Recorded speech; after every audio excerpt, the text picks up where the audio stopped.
بسم اللہ الرحمن الرحیم الحمد للہ رب العالمین والصلاة والسلام علی رسول الکریم اما بعد رب اشرح لی صدری ویسر لی امری واحلل عقدۃ من لسانی یفقہوا قولی۔ السلام علیکم ورحمۃ اللہ وبرکاتہ۔ جزاک اللہ خیر جی جوائن کرنے کے لیے۔ آج ہم سورہ البقرہ آیت نمبر 50 آنورڈ سٹارٹ کرتے ہیں، اور جو ٹاپک چل رہا ہے بنی اسرائیل کی تاریخ اور بنی اسرائیل سے جو کوتاہیاں ہوئیں اور جو ان کی مسٹیکس ہے، تو ان سے ہمیں گو تھرو کرنا بار بار ضروری ہے تاکہ ہم اپنی اصلاح کر سکیں بحیثیت قوم اور بحیثیت فرد دونوں۔ جو ہے وہ ہمارا جو سٹیٹس ہے اللہ کے سامنے، اس حوالے سے ہم اپنی امپروومنٹ کریں انشاءاللہ۔ تو بنی اسرائیل سے لیڈرشپ لے کر امت مسلمہ کو دی گئی، اس کی وجوہات اب لسٹ ڈاؤن کر رہے ہیں اللہ سبحانہ و تعالیٰ۔ تو لیٹس ریڈ۔ سب سے پہلے تو یہ کہ جو انعام اللہ نے کیا ان پر، اس کی ناشکری، یہ بہت بڑی خطا ہے۔ انسان سے خطا بار بار ہوتی ہے کہ اپنے رب کی نعمتوں کا شکر گزار ہونے کی بجائے انسان اس کا کفر کرنے لگے۔ تو شکر گزاری ایکشنز کے تھرو ہوتی ہے، یہ بات بھی ہم یاد رکھیں کہ اگر کوئی بندہ اللہ کا بہت شکر گزار ہے نا، تو پھر وہ ایکشنز کرے گا، نماز پڑھے گا، زکوٰۃ دے گا۔ یہ شکر گزاری کے سائنز ہوتے ہیں، اور عمل سے شکر گزاری ہمیشہ جو ہے شو ہوتی ہے، صرف زبان سے نہیں۔ تو باقی دیکھیں، فرعون سے نجات دی، لیکن بجائے کہ مزید مواحد بننے کے، اللہ تعالیٰ کی شریعت نافذ کرنے کے، تو انہوں نے کیا کیا کہ اتنا بڑا جرم کیا کہ انہوں نے بچھڑے کو خدا بنا لیا۔ اور اس سے ایک بڑی زبردست بات جو ہے وہ واضح ہوتی ہے، وہ میں پوائنٹ آپ کو سمجھاتا ہوں آج۔ دیکھیں بنی اسرائیل نے کیا کیا کہ اپنے کلچر اور اپنی روایات اور جو نبی دے رہا ہے، یہ ایک بہت بڑا جرم ہے کہ نبی کی دی ہوئی چیز کو ناپسند کرنا، یعنی نبی کی دی ہوئی چیز اللہ سبحانہ و تعالیٰ کی دی ہوئی چیز ہے نا، اور دوسرے کلچرز کو فالو کرنے کی کوشش کرنا، یعنی یہ سوچنا کہ یار نہیں، ہمارا خدا جو ہے اس کا کانسیپٹ یہ ہے کہ وہ نظر نہیں آتا، اور ایک عجیب سا کانسیپٹ ان کے ذہن میں یہ تھا کہ ہم بھی بچڑا بنائیں گے، ہم بھی آئیڈل بنائیں گے، ہمارے سامنے بھی نا اس کی شکل ہونی چاہیے۔ یعنی ابھی تک ان کی ذہن سازی اس لیول کی ہو چکی تھی اس کلچر کے تھرو کہ وہ جو اسلامک روایات ہیں ان کو ایکسیپٹ نہیں کر پا رہے تھے۔ ان کی ایگو کی انتہا یہ تھی کہ ابھی تک جاہلیت کے جو اثرات ہیں یا ٹریسز آف جاہلیہ ہیں وہ ابھی تک ان کے اندر تھے۔ یہ بڑا ضروری پوائنٹ ہے۔ دیکھیں، جب ہم دین اسلام میں داخل ہوتے ہیں نا، تو اس کا مطلب ہے کہ ہم فلی سبمٹ کر رہے ہیں، اور ہمیں جو ہمارے کلچر میں جاہلانہ چیزیں ہیں یا ایسی چیزیں جن کا شریعت سے نہیں تعلق، ان کو بھی ترک کرنا پڑتا ہے، ان کو بھی چھوڑنا پڑتا ہے۔ یہ مطلب ہے اسلام میں پورے کے پورے داخل ہونے کا۔ لوگ کیا کرتے ہیں کہ وہ دین اپناتے کچھ اس طرح سے ہیں کہ لوگ بھی خوش ہو جائیں اور ان کا کلچرل چیزیں بھی ہرٹ نہ ہو۔ تو یہ جو مکس اپ سا دین ہے نا، یہ بنی اسرائیل نے بھی یہی کوتاہیاں کی تھی کہ انہوں نے اپنی مرضی کا دین اڈاپٹ کیا تھا۔ تو نبی کی دی ہوئی چیز کو ناپسند کرنا اور دوسرے کلچر سے ایسی چیزیں لے لینا جس کے بارے میں آپ سمجھ رہے ہیں کہ یہ ترقی کا ایک ذریعہ ہے، یا جس کے بارے میں آپ سمجھ رہے ہیں کہ یہ کرنے سے ہماری دنیا میں عزت ہو جائے گی، یہ ایک بہت بڑی مسٹیک ہے، کیونکہ عزت اور ذلت اللہ کے ہاتھ میں ہے۔ یہ بات ہمارے لوگوں کو بڑی مشکل سے سمجھ آتی ہے۔ اسی لیے میں نے آپ سے کہا کئی بار کہ سورہ البقرہ ہمارے عقیدے کی پاکیزگی کرتی، ہماری توسیع کرتی ہے، اور ہمیں صحیح عقیدے کی طرف لے کر آتی ہے۔ سورہ البقرہ کے اصل میں کرنے والے کام کیا ہیں اور صحیح فلسفہ حیات کیا ہے۔ میں آپ کو عمر بن اللوہائی کی مثال دیتا ہوں۔ عمر بن لوہائی یہ شخص ہے کہ رسول اکرم صلی اللہ علیہ وسلم نے اس شخص کو بہت سخت سزا ہوتے دیکھی تھی جہنم میں معراج کے سفر پہ۔ تو عمر بن لوہائی جو ہے، یہ بیسکلی وہ شخص ہے، لوہائی، جو آئیڈل ورشپ عربیہ میں لے کر آیا تھا۔ اگر آپ تاریخ کا مطالعہ کریں، رحیق المختوم میں پورا واقعہ موجود ہے کہ نبی صلی اللہ علیہ وسلم نے بتایا کہ عرب کی دنیا میں آئیڈل ورشپ کیسے شروع ہوئی، کیونکہ عربز تو دین ابراہیمی پہ تھے۔ حضرت ابراہیم علیہ السلام کی جو تبلیغ تھی عرب تک پہنچی اور وہ دین ابراہیمی پہ تھے، اور مکہ جو ہے، کعبہ جو ہے، وہ توحید کا مرکز تھا. تو عمر بن لوہائی جو ہے یہ ایک بہت بڑا سوداگر تھا. تقریباً رسول اللہ صلی اللہ علیہ وسلم کی پیدائش سے آلموسٹ کہہ لیں 600 سال پہلے، 500 سال پہلے کا واقعہ ہے. تو یہ بہت بڑا تاجر تھا، سوداگر تھا، اور یہ شام میں جایا کرتا تھا. تو شام میں اس کا پالا ایک ایسی قوم سے پڑا، ایسیرینز غالباً ان کو کہتے ہیں، جن کے قد بہت اونچے تھے اور وہ دیکھنے میں بہت خوبصورت اور جنگجو قسم کے لوگ تھے اور بڑے تگڑے لوگ تھے. تو اس نے ان لوگوں کے پاس جا کر یہ پوچھا کہ تم لوگ ایک بڑا زبردست یونٹ نظر آتے ہو، ایک قوم نظر آتے ہو، اور مٹیریل چیزوں کو دیکھ کر نا اس نے ظاہر ہے کہ جب دیکھا ان کی سویلائزیشن بڑی سٹرونگ ہے، ان کی بلڈنگز بڑی زبردست ہیں، اور یہ بڑے خوبصورت اور گریسفل لوگ ہیں، تو ان چیزوں کو اس نے جج کر کے یہ سمجھا کہ چونکہ ان کے پاس یہ سب کچھ ہے تو لہٰذا یہ ترقی یافتہ لوگ ہیں. تو اس نے ان سے پوچھا کہ وجہ کیا ہے تم لوگوں کی اس ترقی کی، اس سکسیس کی. تو ان کا جو ایک بڑا تھا اس نے کہا کہ فلانا فلانا بت جو ہے اس کی وجہ سے ہمارے پاس یہ سب کچھ ہے. تو عمر بن لوہائی بجائے کہ کچھ اور چیزیں سیکھنے کے، دیکھیں نا آپ کسی کلچر میں جاتے ہیں تو اب مثال کے طور پہ میں آسٹریلیا جاتا ہوں یا میں یو کے جاتا ہوں، میں ان کے لاز سے بڑا امپریس ہوتا ہوں، اور ان کے لاز ایسے ہیں جو بڑے امپریسو ہیں. میں انہیں دیکھتا ہوں کہ یار ان کے ہاں تو جسٹس سسٹم بڑا اچھا ہے، ان کے ہاں تو ہیلتھ کیئر سسٹم بڑا اچھا ہے، ان کے ہاں تو ڈاکٹرز بڑے آنےسٹ ہوتے ہیں، یہاں تو کوئی جھوٹ ہی نہیں بولتا. اب میں بجائے کہ یہ چیزیں ایز اٹ از ہمارے کلچر میں امپلیمنٹ کرنے کے، میں ان سے پوچھوں کہ اس کی وجہ کیا ہے آپ کے ہاں ترقی کی، تو ان کا کوئی بڑا کہے کہ ہمارے ہاں ترقی کی وجہ یہ ہے کہ عورتیں چھوٹا لباس پہنتی ہیں اور عورتوں کو ہم نے گھر سے نکالا ہے اور عورتوں کو جو ہے وہ اس طرح کی ڈریسنگ کرنی چاہیے. تو میں بے وقوفی میں وہی سسٹم پاکستان میں لے آؤں کہ اب میں اپنی عورتوں کو بھی چھوٹا لباس پہناؤں گا یا پردے سے ہٹاؤں گا، کیونکہ پردہ ترقی میں رکاوٹ ہے. گوروں کو دیکھو، وہ تو پردہ نہیں کرتی، وہ تو بہت ترقی کر گئے. تو یہ میری بے وقوفی ہے. اور اگر وہ کوئی کہے کہ ہماری ترقی کی وجہ یہ ہے جی کہ ہم جیزس کرائسٹ کی ورشپ کرتے ہیں اور ہم جو ہے وہ عیسیٰ علیہ السلام کو خدا کا بیٹا مانتے ہیں، تو میں بھی پاکستان میں آ کر سب کو کہوں کہ نعوذ باللہ عیسیٰ علیہ السلام کو بیٹا مان لو تو تم بھی ویسے ہو جاؤ. تو اس کا مطلب ہے کہ میں نے ایک غلط انٹرپریٹیشن کی ہے اور ان کے کلچر سے اس طرح انسپائر ہوا کہ میں نے یہ سمجھا کہ ان کے کلچر میں جو اچھی ویلیوز ہیں وہ ان کے مذہب کی وجہ سے یا عورت کے لباس سے ریلیٹڈ.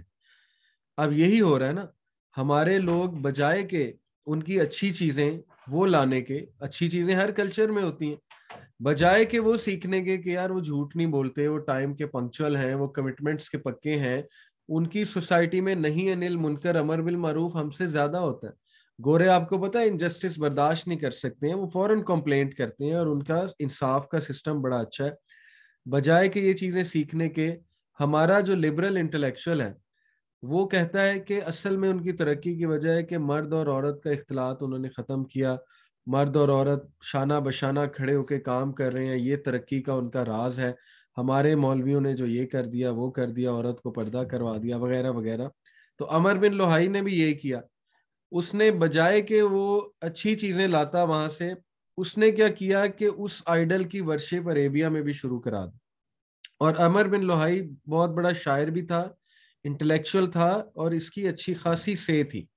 عرب کے تمام ٹرائبز اس کی بہت عزت کرتے تھے، یہ بہت انفلوئنشل آدمی تھا. تو اس نے آئیڈل ورشپ وہاں شروع کرا دی، اور سوچیں کہ اس کو کتنا بڑا گناہ گیا. اس نے یعنی کہ اپنے مٹیریل سینس یوز کرتے ہوئے لوگوں کو شرک کی طرف لے آئے.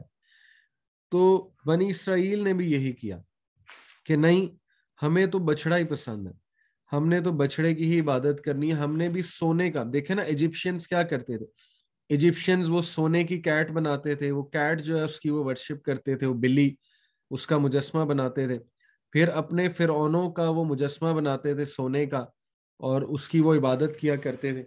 تو وہ وہاں سے انسپائرڈ تھے. وہ کہتے کہ نہیں، ہمیں یہ نہیں ہضم ہو رہا کہ اللہ تعالیٰ تو نظر ہی نہیں آتا، ہمیں یہ چیزیں نہیں ہضم ہو رہی، ہمیں بھی سونے کا بت بنانا ہے، بچڑا بنانا ہے، اور اسی کی ہم عبادت کریں گے، ہمارا تو وہ رب ہے.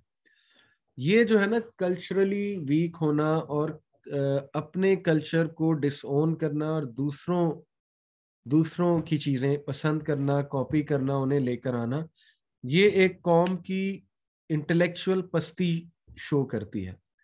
اور پاکستان کا جو انٹلیکچوئل سرکل ہے اس کا یہی مسئلہ ہے کہ وہ اپنے کلچر کو بہت زیادہ نیچ سمجھتے ہیں، اور وہ یہ سمجھتے ہیں کہ اگر ہم ان کی مذہبی چیزیں یا ان کا پیور کلچر اڈاپٹ کر لیں گے تو ہم ترقی کی طرف چلے جائیں گے. یہ بہت بڑی مسٹیک ہے، اور سورہ البقرہ میں اس چیز کی، اس عقیدے کی بار بار اللہ تعالیٰ ہمیں سمجھا رہے ہیں کہ یہ بہت بڑی مسٹیک ہے، یہ تم نہ کرنا.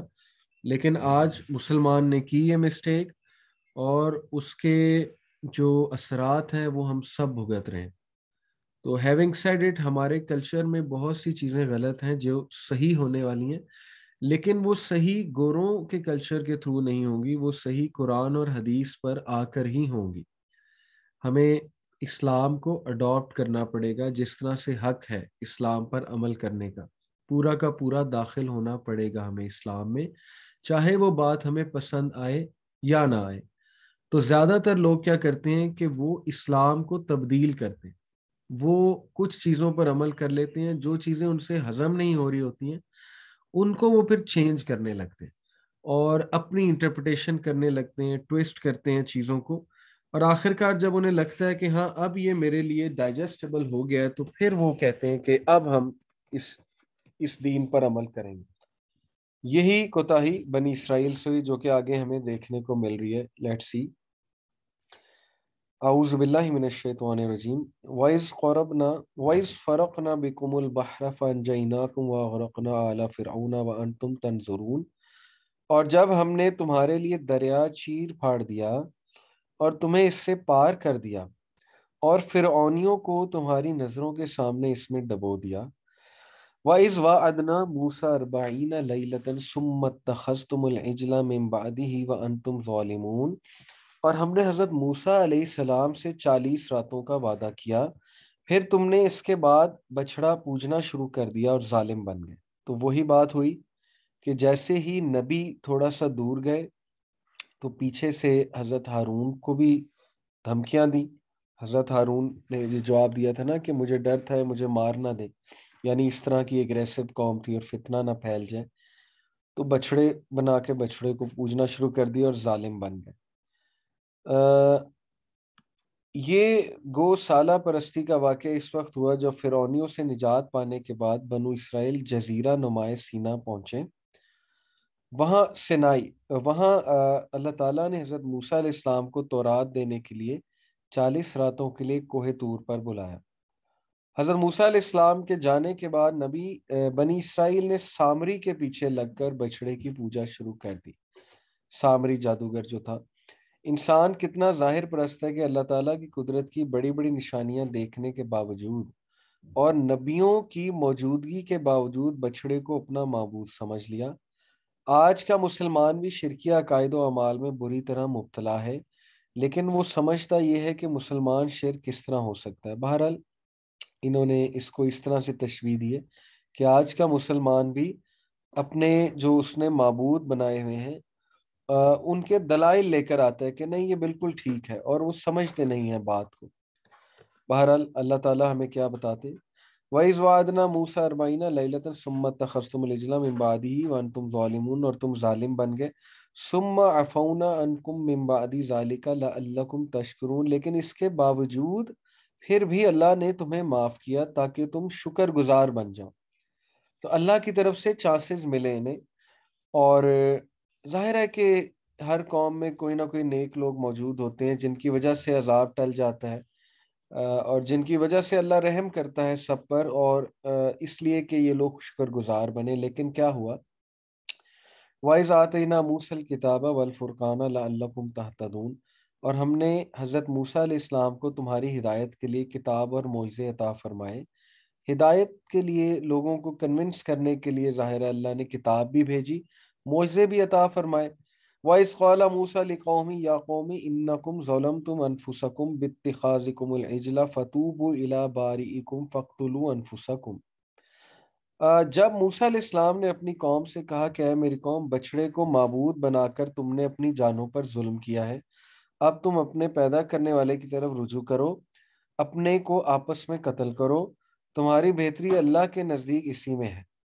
ذالکم خیر لکم عند باریکم فتاب علیکم، تو اس نے تمہاری توبہ قبول کی، انہ هو التواب الرحیم، وہ توبہ قبول کرنے والا اور رحم کرنے والا ہے۔ اس سے کیا مراد ہے کہ تم اپنے آپ کو آپس میں قتل کرو۔ جب حضرت موسیٰ علیہ السلام نے شرک پر متنبع فرمایا تو پھر انہیں توبہ کا احساس ہوا۔ توبہ کا طریقہ قتل تجویز کیا گیا۔ یہ فَاقْتُلُوا أَنفُسَكُمْ، اس کی دو تفسیریں کی گئی ہیں۔ ایک یہ کہ سب کو دو صفوں میں کر دیا گیا اور انہوں نے ایک دوسرے کو قتل کیا، وہ لوگ جو اس جرم میں ملوث تھے ان کی بات ہو رہی۔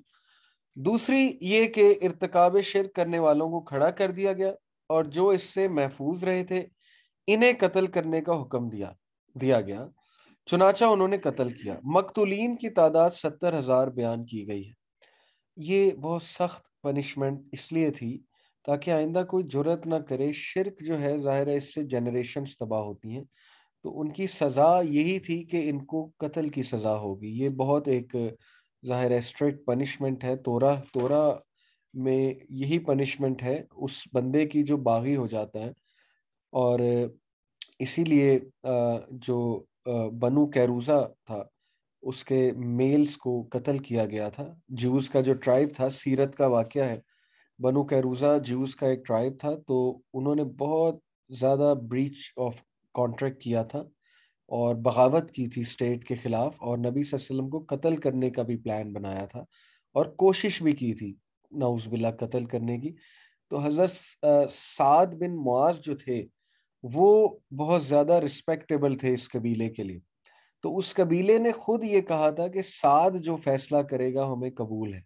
تو حضرت سعد بن معاذ کو چونکہ جوئش اسکرپچرز کا علم تھا، تو انہوں نے تورات کے مطابق یہی فیصلہ کروایا کہ ان کی سزا قتل ہے، کیونکہ ان کی اپنی کتاب میں یہ سزا ہے اور یہی اللہ تعالیٰ بیان کر رہا ہے۔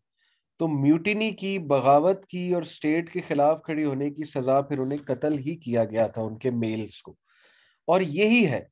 اسی طرح جو ہے وہ قومیں، ظاہر ہے کہ جب عبرت ناک سزا دی جاتی ہے تو وہ کرائم دب جاتا ہے۔ اینی وے، وَإِذْ قُلْتُمْ يَا مُوسَىٰ لَن نُؤْمِنَ لَكَ حَتَّىٰ نَرَى اللَّهَ جَهْرَةً فَأَخَذَتْكُمُ الصَّاعِقَةُ وَأَنْتُمْ تَنظُرُونَ، اور تم اسے بھی یاد کرو، تم نے حضرت موسیٰ علیہ السلام سے کہا تھا کہ جب تک ہم اپنے رب کو سامنے نہ دیکھ لیں ہرگز ایمان نہیں لائیں گے، جس گستاخی کی سزا میں تم پر تمہارے دیکھتے ہوئے بجلی گری۔ پرانی قوموں کو اللہ تعالیٰ نے فوراً سے پکڑ لیا، اور اللہ تعالیٰ ان کی پکڑ اس لیے فوراً سے کرتے تھے۔ ظاہر ہے کہ امت محمدیہ جو ہے، ہمارے لیے سزائیں اس طرح نہیں ہیں، عذاب اس طرح نہیں ہے، یہ رسول اللہ صلی اللہ علیہ وسلم کی دعا ہے، لیکن اللہ تعالیٰ پرانی قوموں کو فوراً سے پکڑتے تھے، اور یہ سزا ان کو جو دی گئی اس گستاخی کی، دیکھیں نا، ایک گستاخی ہے کہ آپ اللہ تعالیٰ کی بات ماننے کی بجائے، یعنی اتنے معجزات دیکھ لیا آپ نے، آپ کو اللہ نے فریڈم دے دیا، آپ کو نعمتیں دیں، لیکن آپ آگے سے ہیلے بہانے کر رہے ہیں کہ نہیں تمہارا رب کہاں ہے، ہم تو اسے سامنے دیکھنا چاہتے ہیں۔ تو یہ بہت بڑی گستاخی ہے، اور ان پر بجلی گری سے کیا مراد ہے؟ حضرت موسیٰ علیہ السلام 70 آدمیوں کو کوہ طور پر تورات لینے کے لیے ساتھ لے گئے۔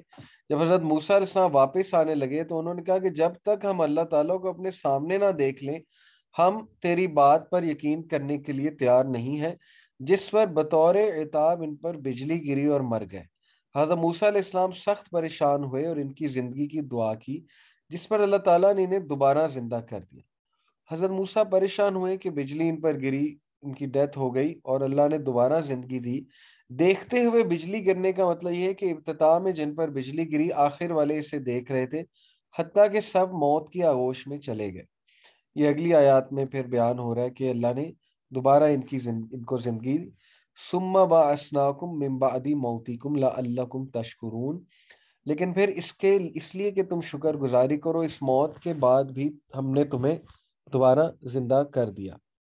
اللہ تعالیٰ نے انہیں لیسن سکھانے کے لیے اور حضرت موسیٰ چونکہ پریشان ہوئے، انہوں نے دعا کی تو اللہ تعالیٰ نے دوبارہ زندگی بخشی، اگین کس لیے؟ لعلکم تشکرون، تاکہ ابھی بھی یہ شکر گزار بنے اور جو اللہ کے احکامات ہیں ان پر عمل کریں۔ وَظَلَّلْنَا عَلَيْكُمُ وَظَلَّلْنَا عَلَيْكُمُ الْغَمَامَ وَأَنزَلْنَا عَلَيْكُمُ الْمَنَّ وَالسَّلْوَىٰ كُلُوا مِن طَيِّبَاتِ مَا رَزَقْنَاكُمْ وَمَا ظَلَمُونَا وَلَٰكِن كَانُوا أَنفُسَهُمْ يَظْلِمُونَ۔ اب یہ دیکھیں لسٹ آ رہی ہے نا ان کے کرائمز کی، تو یہ آپ پیسج سارا یاد رکھیں، آیت نمبر 50 آن ورڈز ان کی کرائم کی لسٹ ہے۔ اور ہم نے تم پر بادل کا سایہ کیا اور تم پر من و سلوہ اتارا اور کہہ دیا کہ ہماری دی پاکیزہ چیزیں کھاؤ، اور انہوں نے ہم پر ظلم نہیں کیا، البتہ خود اپنی جانوں پر ظلم کرتے تھے۔ من و سلوہ سے مراد ہے اکثر مفسرین کے نزدیک یہ مصر اور شام کے درمیان میدان طی کا واقعہ ہے، جب انہوں نے بحکم الہی عمالقہ کی بستی میں داخل ہونے سے انکار کر دیا اور بطور سزا بنو اسرائیل 40 سال تک طی کے میدان میں پڑے رہے، یہ وانڈر کرتے رہے ہو، کیونکہ انہوں نے اگین اللہ کے احکامات نہیں مانے، نبی کی بات ماننے سے انکار کر دیا، تو ان کو سزا یہ ملی کہ یہ ایک کھلے میدان میں 40 سال تک وانڈر کرتے رہے۔ بعض کے نزدیک یہ تخصیص صحیح نہیں، صحرائے سینا میں اترنے کے بعد جب سب سے پہلے پانی اور کھانے کا مسئلہ درپیش آیا تو اسی وقت یہ انتظام کیا گیا۔ بہرحال اس میں ڈفرینس آف اوپینین ہے۔ من بعض کے نزدیک ترنجبین ہے، یا اوس جو درخت یا پتھر پر گرتی شہد کی طرح میٹھی ہوتی اور خشک ہو کر گوند کی طرح ہو جاتی۔ بعض کے نزدیک شہد یا میٹھا پانی ہے۔ بخاری و مسلم وغیرہ میں حدیث ہے کہ کھمبی من کی اس قسم سے ہے جو حضرت موسیٰ علیہ السلام پر نازل ہوئی۔ اس کا مطلب یہ ہے کہ جس طرح بنی اسرائیل کو وہ کھانا بلا وقت بہم پہنچ جاتا تھا، اسی طرح کھمبی بغیر کسی کے بونے کی پیدا ہو جاتی ہے۔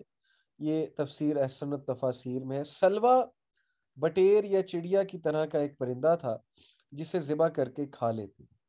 تو من و سلوہ جو ہے ثابت ہوا کہ سویٹ ڈش پلس پروٹین والی جو ڈش ہے، یہ بہترین اللہ تعالیٰ کی طرف سے نازل کردہ ان پر نعمت تھی، لیکن یہ کہ انہوں نے اس کو بھی کہا، ناپسند کیا اور کہا کہ نہیں، ہمیں تو جس چیز کے ہم عادی ہیں ہم وہی کرنا چاہتے ہیں، اور پھر انہوں نے کہا کہ ہمیں تو دنیا کی فصلیں پسند ہیں۔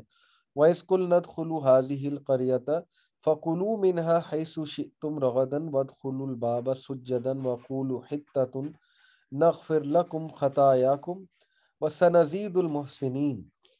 اور ہم نے تم سے کہا کہ اس بستی میں جاؤ اور جو کچھ جہاں کہیں سے چاہو با فراغت کھاؤ پیو، اور دروازے میں سجدہ کرتے ہوئے گزرو۔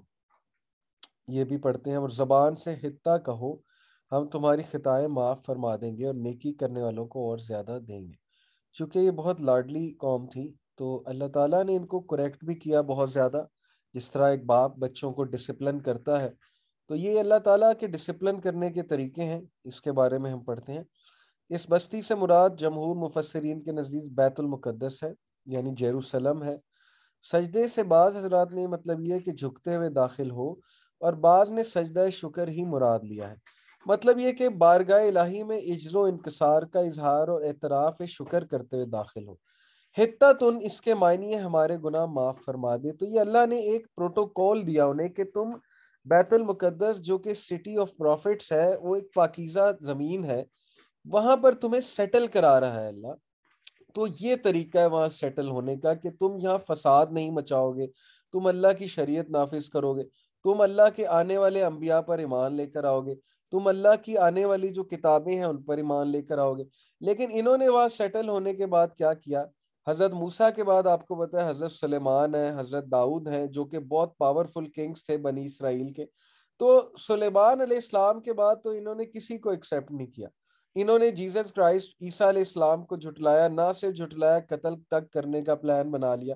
انجیل کو انہوں نے ٹوٹلی جو ہے وہ ریجیکٹ کر دیا، نہ حضرت عیسیٰ علیہ السلام کو انہوں نے مانا، جھوٹا کہا اور پتہ نہیں کیا کیا کہا۔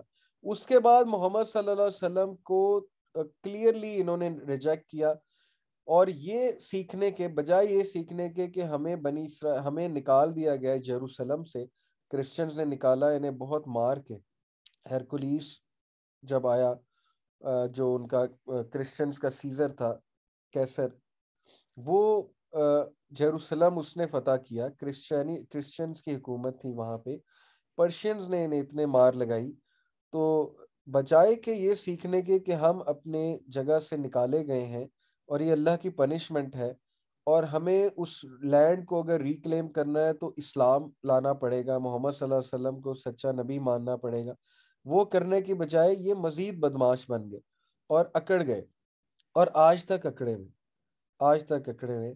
میں ایک جیو کا ابھی ریسنٹلی انٹرویو سن رہا تھا، تو وہ کہتا کہ ہم نہیں مانتے نہ عیسیٰ کو نہ محمد صلی اللہ علیہ وسلم کو، ہمارے نزدیک یہ دونوں امپوسٹر تھے، یعنی جھوٹے تھے، اور انہوں نے ہماری کتابوں سے اپنا مذہب گڑھا، اور اس نے کہا کہ ہمارا رائٹ ہے فلسطین میں اور یروشلم میں دوبارہ آنا، سیٹل ہونا، کیونکہ گاڈ نے ہمیں چوز کیا تھا یہاں پر سیٹل ہونے کے لیے، یہ ہماری زمین ہے، تو عربس پر اس کا کوئی رائٹ نہیں ہے۔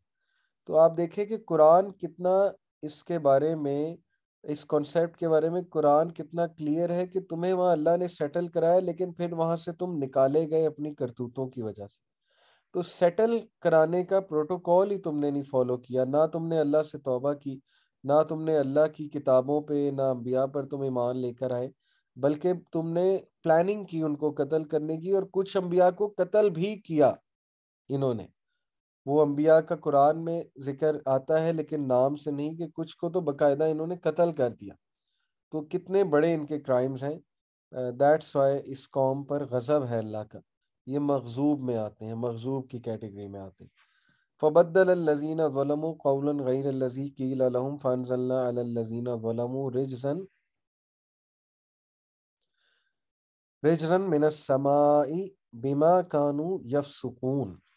پھر ان ظالموں نے اس بات کو جو ان سے کہی گئی تھی بدل ڈالی، شریعت کو بدلا بھی انہوں نے، اور اچھا خاصا بدلا۔ ہم نے بھی ان ظالموں پر ان کے فسق و نافرمانی کی وجہ سے آسمانی عذاب نازل کیا۔ تو اللہ تعالیٰ نے آسمانی عذاب کیا نازل کیا؟ ان کی اس کی وضاحت ایک حدیث میں آتی ہے، صحیح بخاری اور صحیح مسلم میں ہے۔ نبی صلی اللہ علیہ وسلم نے فرمایا ان کو حکم دیا گیا کہ سجدہ کرتے داخل ہو، لیکن وہ سرینوں کو زمین پر گھسیٹتے ہوئے داخل ہوئے، اور حتت ان کے بجائے حبت فی شعرتی، یعنی گندم بالی میں کہتے رہے۔ اس سے ان کی سرتابی اور سرکشی کا جو ان کے اندر پیدا ہو گئی تھی، اور احکام الہی سے تمسخر و استہزاء، مذاق اڑایا کرتے تھے باقاعدہ، جس کا ارتکاب انہوں نے کیا، اندازہ کیا جا سکتا ہے کہ نبی کی بات ماننے کی بجائے اس کا مذاق اڑانے لگے۔ اور سرکشی اس حد تک ہے کہ بجائے کہ توبہ کرتے ہوئے عاجزی میں داخل ہوتے، سرینوں کو زمین پر گھسیٹتے ہوئے داخل ہوئے۔ واقعہ یہ ہے کہ جب کوئی قوم اخلاق و کردار کے لحاظ سے زوال پذیر ہو جائے تو اس کا معاملہ پھر احکام الہی کے ساتھ اسی طرح کا ہو جاتا ہے۔ یہ آسمانی عذاب کیا تھا؟ بعض نے کہا غضب الہی، سخت پالا طاعون، اس آخری معنی کی تائید حدیث سے ہوتی ہے۔ نبی اکرم صلی اللہ علیہ وسلم نے فرمایا یہ طاعون اسی رجز اور عذاب کا حصہ ہے جو تم سے پہلے بعض لوگوں پر نازل ہوا، تمہاری موجودگی میں کسی جگہ یہ طاعون پھیل جائے تو وہاں سے مت نکلو، اور اگر اس علاقے کی بابت تمہیں معلوم ہو کہ وہاں طاعون ہے تو وہاں مت جاؤ۔ تو یہ طاعون تھا جو آسمانی عذاب ہے، یہ اسی لیے تھا کہ ان لوگوں کی سرکشی کی انتہا کوئی نہیں تھی۔ جیسے آج بھی دیکھ لیں، فار واٹ ایور ریزن بیماریاں ہیں ہم پر مسلط، کرونا، یہ ہم جو مرضی کہہ لیں، لیکن بات اصل میں یہ کہ جو ہماری قوم اور پوری انسانیت کی سرکشی ہے وہ اس وقت بہت کلیئر ہے۔ پاکستانی قوم بھی پلس دیگر قومیں بھی، عربز کو دیکھ لیں آپ، پلس اوور آل دیکھ لیں آپ، دنیا میں انسانیت کو دیکھ لیں، تو اس سرکشی کے نتیجے میں یہ اللہ تعالیٰ کی طرف سے ظاہر ہے کہ عذاب کی ایک شکل ہے، اور بجائے کہ توبہ استغفار کرنے کے لوگ جو ہیں وہ سیکھ نہیں رہے، یہ بہت افسوسناک بات ہے۔ وَإِذِ اسْتَسْقَىٰ مُوسَىٰ لِقَوْمِهِ فَقُلْنَا اضْرِب بِّعَصَاكَ الْحَجَرَ فَانْفَجَرَتْ مِنْهُ اثْنَتَا عَشْرَةَ عَيْنًا قَدْ عَلِمَ كُلُّ أُنَاسٍ مَّشْرَبَهُمْ كُلُوا وَاشْرَبُوا مِن رِّزْقِ اللَّهِ وَلَا تَعْثُوا فِي الْأَرْضِ مُفْسِدِينَ۔ اور جب موسیٰ علیہ السلام نے اپنی قوم کے لیے پانی مانگا تو ہم نے کہا کہ اپنی لاٹھی پتھر پر مارو، جس سے 12 چشمے پھوٹ نکلے، کیونکہ 12 قبیلے تھے اور ہر گروہ نے اپنا چشمہ پہچان لیا، اور ہم نے کہہ دیا کہ اللہ تعالیٰ کا رزق کھاؤ پیو اور زمین میں فساد کرتے نہ پھرو۔ بڑی سمپل انسٹرکشنز تھی کہ یہاں سیٹل ہو جاؤ، اور تمہیں اللہ نے سارے را مٹیریلز دے دیے ہیں، پانی دے دیا ہے، اریگیشن کے لیے پانی دے دیا ہے جس سے تم رزق کما سکتے ہو، ایک اچھی جگہ دے دی سیٹل ہونے کی۔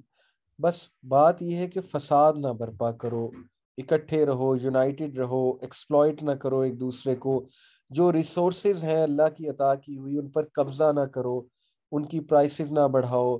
لیکن آج وہی بدماشی، ایگزیکٹ وہی بدماشی جیوز کر رہے ہیں کہ پوری دنیا کی ریسورسز پہ قابض ہیں۔ اس میں یہ کوئی دوسری رائے نہیں ہے کہ آپ کی جتنی ریسورسز ہیں جن میں منرلز آتے ہیں، آئل اینڈ گیس سیکٹر آتا ہے جس میں یہ اریگیشن آتی ہے، جس میں کراپس آتی ہیں، ان کے اگر اکابرین کے آپ نام سٹڈی کریں گے تو آپ شاک ہو جائیں گے کہ most of them are Jews. Pepsi, Coke, Nestle, Tetra Pak, کوئی دنیا کی کمپنی کا نام لیں اور ان کے اکابرین کو سٹڈی کر لیں تو آپ حیران ہو جائیں گے کہ وہ جیوز ہیں۔ اس کا مطلب کہ دنیا کی ریسورسز پہ اس وقت قبضہ کیا ہوا ہے۔ پھر ورلڈ بینک، فکر چلا کے یہود، ای بنوک فکر چلا کے یہود، علامہ اقبال کا شعر بھی ہے کہ یہ جو بینک ہے، بینکنگ سسٹم پوری دنیا کی اکانومی اپنے شکنجے میں لی ہوئی ہے، پرائسز بڑھاتے ہیں، انفلیشن کرتے ہیں، غلہ اپنے پاس رکھتے ہیں، لوگوں کو ترساتے ہیں، پھر اس کی خواہش پیدا کرتے ہیں لوگوں میں۔ پھر ظاہر ہے کہ کمپٹیٹیو اکانومی، یہ جو وال اسٹریٹ جرنل ہے جس کو شارک کہا جاتا ہے وہاں کا، وہ اس کو ہاتھ میں لیا ہوا ہے وال اسٹریٹ جرنل کو۔ تو یہ ساری بدماشی کیا خیال ہے اللہ تعالیٰ نہیں دیکھ رہا؟ بالکل دیکھ رہا ہے ان کی، اسی لیے مغضوب قوم ہے کہ بجائے کہ فساد کو ختم کرنے کے اور انصاف برپا کرنے کے ابھی بھی لگے ہوئے ہیں، ابھی بھی عقل نہیں آئی، مار کھا لی ہے، سالوں سال مار کھائی ہے، سالوں سال دھتکارے گئے ہیں، لیکن بجائے کہ حق پر آنے کے اکڑے ہوئے ہیں، مزید اکڑے ہوئے ہیں۔ اور آپ کے سامنے مثال ہے کہ کس طرح اس وقت وہ بدماشی پر آئے ہوئے۔ تو دیٹس وائی اللہ تعالیٰ نے جتنی ہمیں باتیں بتائی ہیں ان کے کرائمز ابھی تک ہمیں نظر آ رہے ہیں، اور یہیں سے انہوں نے سٹارٹ کیا تھا کہ بجائے کہ انصاف برپا کرتے تو فساد میں پڑ گئے۔ تو اس کا رزلٹ پھر آگے آ رہا ہے کہ ضربت علیہم الذلۃ والمسکنہ، یہ دیکھیں آگے آ رہا ہے وضربت علیہم الذلۃ والمسکنہ، اور ہم نے ان پہ ذلت اور مسکنت طاری کر دی اس وجہ سے جو انہوں نے کیا، اور اب بھی جو یہ لگے ہوئے ہیں ان کا رزلٹ اچھا تو نہیں ہوگا۔ ان کو تو حضرت امام مہدی جب آئیں گے اور پھر حضرت عیسیٰ آئیں گے تو وہ بہت خونریز جنگ ہے اور اس میں ان کو قتل کیا جائے گا۔ تو یہ بات کہنے میں سخت لگتی ہے لیکن ان کا یہی حل ہے، یہ تو دنیا کو تباہ کر دیں گے اگر یہ اسی طرح کام چلتا رہا، اور یہ تو دنیا کو ترسا دیں گے جس طرح سے ریسورسز پر قبضہ کر کے بیٹھے ہوئے ہیں، اور غربت انہوں نے آرٹیفیشل غربت کریٹ کی ہوئی ہے۔ کوئی بھی کنٹری غریب نہیں ہوتی ہے، ہر کنٹری کو اللہ نے گولڈ دیا ہے، ریسورسز دیے ہیں، گیس دیا ہے، آئل دیا ہے، لیکن ان سب پہ قابض یہ بدماش لوگ ہیں، اور انہوں نے غلام بنایا ہوا ہے کنٹریز کو، مقروض کیا ہوا ہے ورلڈ بینک نے، اور ان کو بلیک میل کرتے ہیں کہ ہم تم پہ سینکشنز لگا دیں گے، ہم یہ کر دیں گے، وہ کر دیں گے۔